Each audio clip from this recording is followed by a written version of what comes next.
make anything in our comments? No. All right, thanks very much indeed, lads, for turning up here this morning. We're here to launch, to many, what to many might seem a minor, but very, very essential, very pragmatic piece of legislation on housing adaptation grants.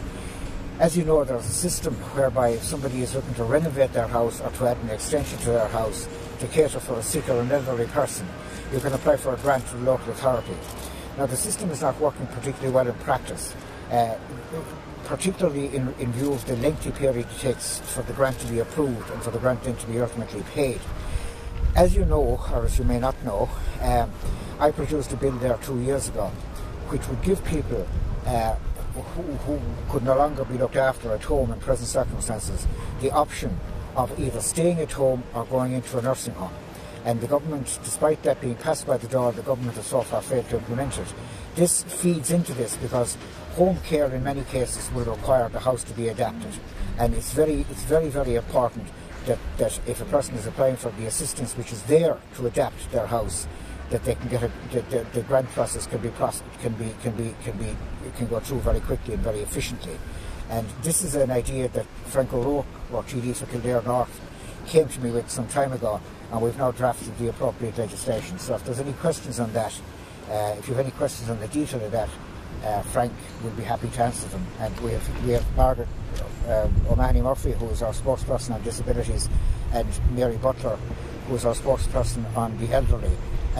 And it's disabilities and the elderly that this sort of thing is geared for specifically. So Frank, you might just like to say a few words about that. Thanks Willie. I suppose the whole purpose behind this is to make sure that the process is streamlined and it's consistent from local authority to local authority, which isn't the case at the moment. In addition to that, from the time a person makes an application to actually receiving a decision, it can take somewhere minimum between 4 months and sometimes up to 6 months. And what that's actually leading to unavoidable delays for elderly people or people with disabilities to be retained in hospitals and in nursing homes longer than they need to be. And most of these people, as we know, want to be in the comforts of their own home for independent living, where they're most happily in those surroundings. And then you've also got people with disabilities who may not be in a nursing home or in a hospital, who's trying to manage not in ideal circumstances. So this is a mechanism in a way of where actually an application pack will be submitted, and within 4 weeks a decision will be made.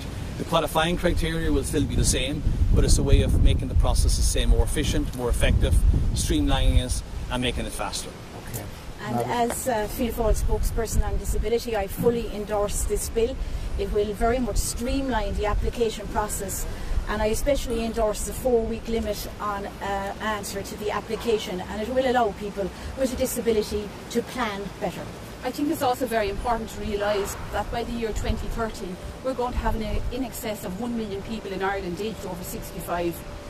So we're living longer, which is great to hear, but we have an ageing population, and currently at the moment there are an awful lot of blockages in the system. We hear day on day about the amount of people waiting on trolleys.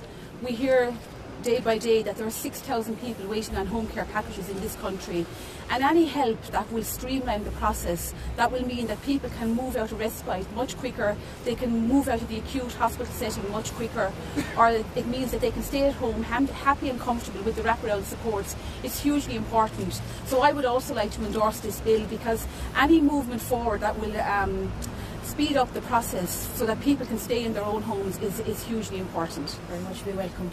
Frank, you highlighted cases where people are staying in hospitals and nursing homes longer than maybe necessary. Yeah. Is this a way of maybe freeing up I suppose hospital beds and getting so-called bed blockers out of hospital and into more absolutely, because when you look at it, most people, if not all people, wants to be in their own surroundings, in their home.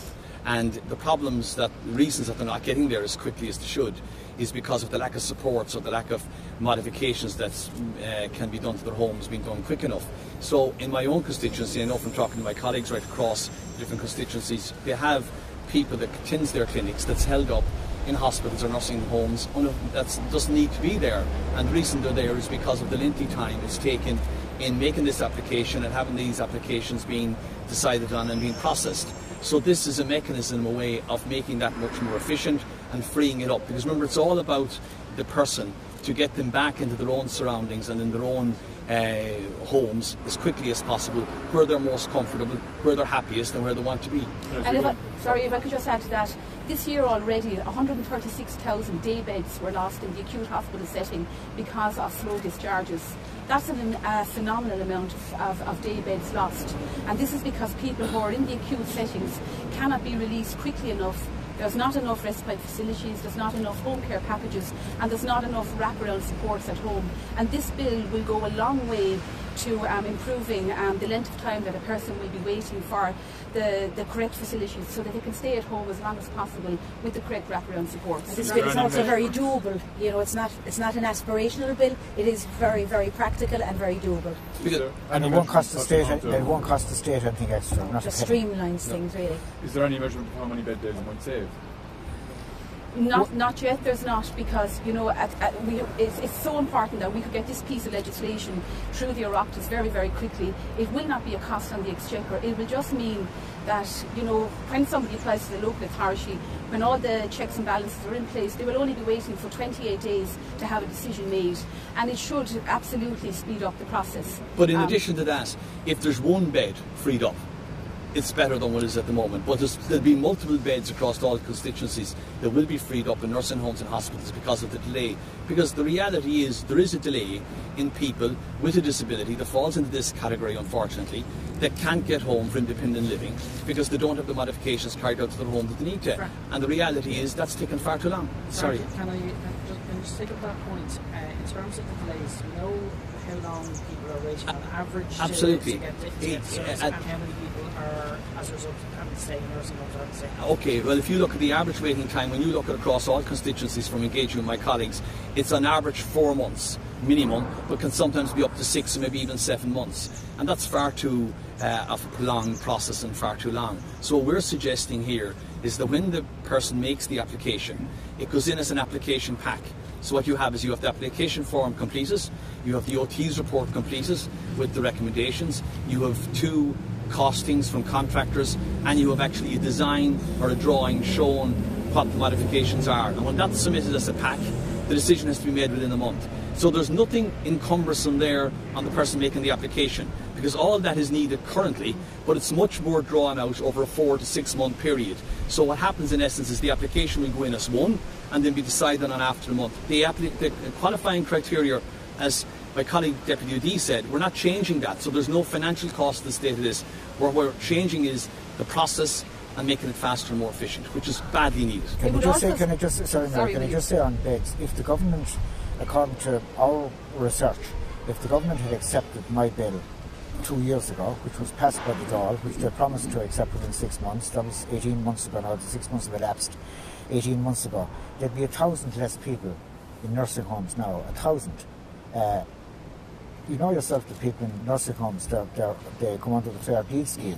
The Fair Deal scheme costs on average 3 times as much per person as a person being looked after at home as a home care package. So the state would actually be saving a lot of money. Now, there'd be, as I said, 1,000 extra people would be out in nursing homes and being looked after in the comfort of their own home at a third of the cost of the state if they'd accepted that 2 years ago. Willie, just on the issue of the day, just on Brexit, obviously it's a very important day both in Ireland but also in England. How do you see this panning out? Do you see the deal being shot down? It seems that the Brexiteers are involved. Well, look, there's two fundamental facts here from our point of view down here in this country. First of all, nobody in the country, north or south, wants a hard border, wants to return to a hard border. And secondly, nobody in this country, particularly in the business sector, but also people who are worried about their jobs, want a no-deal scenario.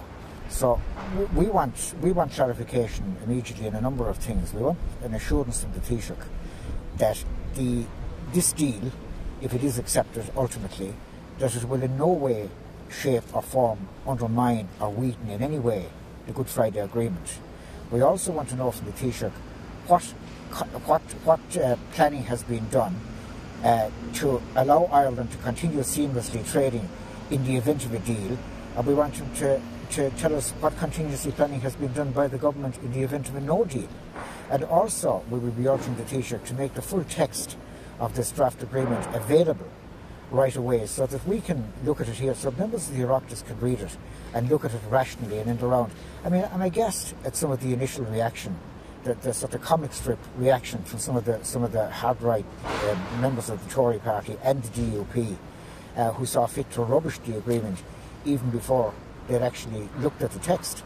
It seems what's happening is we need to de-dramatise this now, you know, not just here but in the UK as well, because as you know, what's happening at the moment is that people are picking out parts of leaks that are coming out about the text and putting interpretations on those. This thing has to be looked at as a whole, and certainly I hope, and it is the hope of Fianna Fáil party hopes, as I'm sure all other political parties in the state hope, that we won't be looking at a crash-out scenario on the 29th of March, because that will have horrendous economic consequences, not just for the UK, but for Ireland, and indeed for other EU countries also.